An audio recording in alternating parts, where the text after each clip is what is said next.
ఇప్పుడు నీకు గేర్‌లో డౌట్ ఉందన్నావు. సో, నీకు ఈజీగా అర్థం అవ్వడం కోసం చెప్తున్నా చూసుకో. ఇప్పుడు ఈ గేర్ ప్యాటర్న్ ఇది. ఓకేనా? ఈ గేర్ ప్యాటర్న్‌లో ఇది లెఫ్ట్, ఇది రైట్, ఇది ఫ్రంట్, ఇది బ్యాక్. సో, ఈ గేర్ ప్యాటర్న్‌లో గేర్ అనేది ఎప్పుడైనా సరే న్యూట్రల్ ఉన్నప్పుడు ఇక్కడ ఉంటది. మనం ఎటు ప్రెస్ చేయకుండా ఉంటే న్యూట్రల్ ఉన్నప్పుడు ఇక్కడ ఉంటది. ఓకేనా? ఇక్కడ ఉంటది. ఇక్కడ ఉన్నప్పుడు ఇప్పుడు మనం గేర్ వేస్తాం కదా! ఏ గేర్ వేసినా గానీ అది ఈడికే రావాలని ట్రై చేస్తుంటది. ఇప్పుడు ఈ సరౌండింగ్ నువ్వు ఏడికేసినా మళ్ళీ ఇక్కడికే రావాలని ట్రై చేస్తుంది. అర్థమైందా? సో ఈ సరౌండింగ్ ఇప్పుడు ఫస్ట్ గేర్ దగ్గరికి పోయింది అనుకో, ఇక్కడికి రావాలని ట్రై చేస్తుంది. సో ఎట్లా వస్తుంది? ఇట్లా రావడానికి ట్రై చేస్తుంది. సెకండ్లు ఉన్నా ఇట్లా రావాలని ట్రై చేస్తుంది. థర్డ్లు ఉన్నా ఇట్లా. అర్థమైందా? సో నువ్వు సరౌండింగ్ ఏ గేర్ వేసినా మిడిల్ పాయింట్కి రావాలని చూస్తుంది. సో మిడిల్ పాయింట్కి రావాలని చూస్తుంది కాబట్టి దీన్ని కొంచెం గుర్తుంచుకొని ఇప్పుడు ఈ ఫస్ట్ గేర్ వేసినప్పుడు కొంచెం ఇట్లా రైట్ సైడ్ జరుగుతుంది, అంటే ఇటు రావడానికి ట్రై చేస్తుంది. సో దీన్ని కొంచెం లెఫ్ట్ అని బ్యాక్ అనాలి.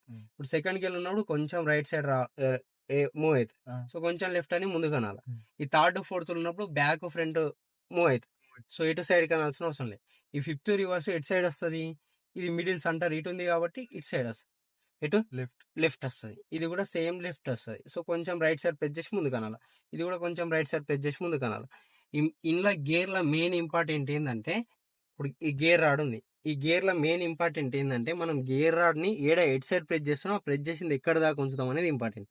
ఇప్పుడు ఏడుంది, ఇప్పుడు న్యూట్రల్ ఉంది. సో న్యూట్రల్ ఉందని తెలవాలంటే ఏం చేయాలి? మనం ఇట్లా సైడ్ కనాలి. ఇట్లా సైడ్ కని చూసుకోవాలి. ఒకటి లేదు ఇంక సైడ్ కన్నా ఇంక ఇబ్బంది అవుతుంది అంటే ముందు పుష్ చేయి, ఒక స్టెప్ ముందుగాను. సో ఏ గేర్ పడ్డది? ఏదో ఒక గేర్ పడ్డది. ఫ్రంట్ సైడ్ ఏదో ఒక గేర్ పడ్డది. ఆ నుంచి ఒక స్టెప్ బ్యాక్ వస్తే ఏ గేర్ అవుతుంది? న్యూట్రల్. అంతే కదా? ఇప్పుడు న్యూట్రల్ ఉంది. న్యూట్రల్ ఉన్నప్పుడు ఎక్కడ ఉంటుంది? 3-4 మిడిల్ ఉంటుంది. సో ఇప్పుడు ఫస్ట్ చేయాలంటే ఏం చేయాలి? ఇట్లా లెఫ్ట్ సైడ్ ప్రెస్ చేసి ఈ ప్రెస్ చేసిన దాన్ని వదిలేయకుండా ఇట్లా ముందు కనాలి. ఏ గేరు? సో ఫస్ట్ గేర్ పడ్డది. ఫస్ట్ గేర్ పడడానికి ఇది రిలీజ్ చేస్తే కొంచెం రైట్ కి మూవ్ అవుతుంది. సో దీన్ని రైట్ కి మూవ్ అయింది కాబట్టి కొంచెం లెఫ్ట్ అని బ్యాక్ అనాలి. దీన్ని ఈ ఫస్ట్ గేర్ ఉన్నప్పుడు ఇట్లా డైరెక్ట్ కూడా బ్యాక్ అనొచ్చు, కానీ కొంచెం గేర్ బాక్స్ మీద ఎఫెక్ట్ పడుతుంది, తొందర ఖరాబ్ అవుతుంది. కాబట్టి దీన్ని ఏం చేయాలంటే కొంచెం లెఫ్ట్ అని బ్యాక్ అనాలి. న్యూట్రల్ అయిందా? సో ఇట్లానే ప్రెస్ చేసి బ్యాక్ అంటే సెకండ్. ఓకేనా? ఈ సెకండ్ గేర్ నుంచి మళ్ళీ లెఫ్ట్ సైడ్ కొంచెం అని ముందు కనాలి.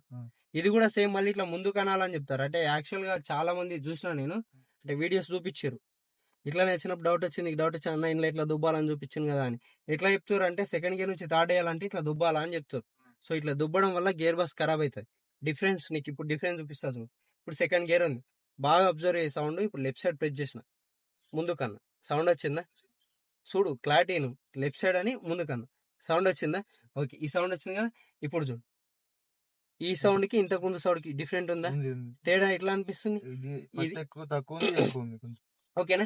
ఈ సెకండ్ గేర్ నుంచి డైరెక్ట్ ముందు కంటే ఏమైతే అంటే కొంచెం సైడ్ కి రాసుకుంటూ పోయి సౌండ్ హెవీగా వస్తుంది. సో గేర్ బాక్స్ కూడా ఖరాబ్ అవుతుంది. ఓకేనా? కాబట్టి కొంచెం ఇట్లా లెఫ్ట్ సైడ్ అని ముందు స్మూత్ వెళ్ళిపోయింది. న్యూట్రల్ అయిన తర్వాత వదిలేసినాం. ఏడుకి వచ్చింది 3-4 మిడిల్. ఈ నుంచి ముందు కంటే థర్డ్, మళ్ళీ న్యూట్రల్, తర్వాత బ్యాక్ అంటే ఫోర్త్. ఓకేనా? ఈ ఫిఫ్త్ గేర్ వేయాలంటే రైట్ సైడ్ ప్రెస్ చేసి మళ్ళీ ఇట్లా ముందర కనాలి. ఓకేనా? ముందు కన్నాకి రైట్ సైడ్. ఇప్పుడు ఏ గేర్ పడ్డది? ఫిఫ్త్ గేర్ పడ్డది. దీని నుంచి న్యూట్రల్ చేయాలంటే ఏం చేయాలి? కొంచెం రైట్ కానీ బ్యాక్ అనాలి. ఇంట్లో కూడా చెప్తారు బ్యాక్ సైడ్ గుంజితే న్యూట్రల్ అయిపోతుంది. సో బ్యాక్ గుంజొద్దు, కొంచెం రైట్ కానీ బ్యాక్ అనాలి. ఇంట్లో కూడా సేమ్ డిఫరెన్స్ ఉంటుంది. ఇట్లా డైరెక్ట్ బ్యాక్ గుంజితే సౌండ్ ఎట్లా వచ్చింది? ఇట్లానే ఇట్లా ఓకేనా? కొంచెం నీ క్లారిటీ అంటే గేర్ లో క్లారిటీ అర్థమైన తర్వాత నీకు డిఫరెన్స్ తెలుస్తుంది అందులో. సో ఖచ్చితంగా రైట్ సైడ్ ప్రెస్ చేసి ముందు కన్నా, న్యూట్రల్ చేసేటప్పుడు కూడా కొంచెం రైట్ కానీ బ్యాక్ అన్నా. న్యూట్రల్ అయిందా? ఇది ఖచ్చితంగా చేయాలి. ఇది చేయకపోతే ఇప్పుడు కాదు, నువ్వు నడిపించే కొద్దీ నీ గేర్ బాక్స్ పైన ఎఫెక్ట్ పడి గేర్లు స్లిప్ అవడం, గేర్లు ఖరాబ్ అవడం అట్లాంటివి జరుగుతాయి. అంటే గేర్ బాక్స్ లో గేర్లు ఉంటాయి చిన్న చిన్నవి, అవి ఖరాబ్ అవడం జరుగుతుంది. ఓకేనా? అర్థమైంది కదా? ఇప్పుడు ఫోర్త్ గేర్ ఉంది. ఈ నుంచి ఫిఫ్త్ చేయాలంటే ఏం చేయాలంటారు? ఇట్లా రైట్ సైడ్ వచ్చి ముందర కనాలంటారు. సో అట్లా చేయొద్దు. ఫస్ట్ ఫోర్త్ గేర్ నుంచి ఫస్ట్ ముందు న్యూట్రల్ అయిన తర్వాత రైట్ సైడ్ అని ముందు కనాలి. ఓకేనా? అర్థమైందా? డైరెక్ట్ ఏ గేర్ నుంచి ఏ గేర్ వేయాలన్నా ఫస్ట్ న్యూట్రల్ చేసి తర్వాత గేర్ వేయాలి. వాళ్ళు చెప్పినట్టు చేయొద్దు. ఓకేనా? అట్లా చేయడం వల్ల గేర్ బాక్స్ పైన ఎఫెక్ట్ ఖచ్చితంగా పడుతుంది. మరి 5వ గేర్లు ఎందుకు పోతుంది? ఏ గేర్ వేయాలన్నా ఖచ్చితంగా ఫస్ట్ న్యూట్రల్ చేసి తర్వాత గేర్ వేయాలి. ఎందుకు 5వ గేర్ పోయింది ఇక. ఎందుకు ఉరకదన్న? ఎందుకు ఉరకది? ఉరుకుతుందా? ఉరకపోతే పోవాలి. నీకు అది ఈజీ అర్థం కావాలంటే ఇప్పుడు సింపుల్ గా ఇప్పుడు గేర్లు ఉన్నాయి కదా, గేర్ల ప్లేస్ లలో వెయిట్ తీసుకో.